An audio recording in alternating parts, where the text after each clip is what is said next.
If you use Sensodyne toothpaste because your teeth hurt when you drink cold water, you need to know how it actually works. You aren't fixing the problem, you're just numbing it. You're basically putting a band-aid over it.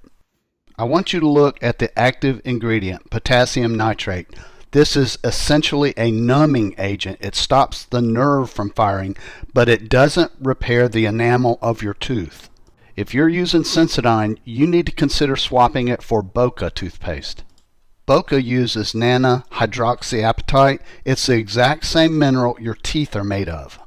Instead of numbing the nerve, it physically fills the microscopic holes in your teeth. It rebuilds the wall. Is there a trade-off? Well, the Boka paste is fluoride-free and it doesn't foam up like a rabid dog because it doesn't have harsh detergents. Here's the verdict. Start rebuilding your tooth enamel. The Boka Nano Hydroxyapatite toothpaste is the clear winner.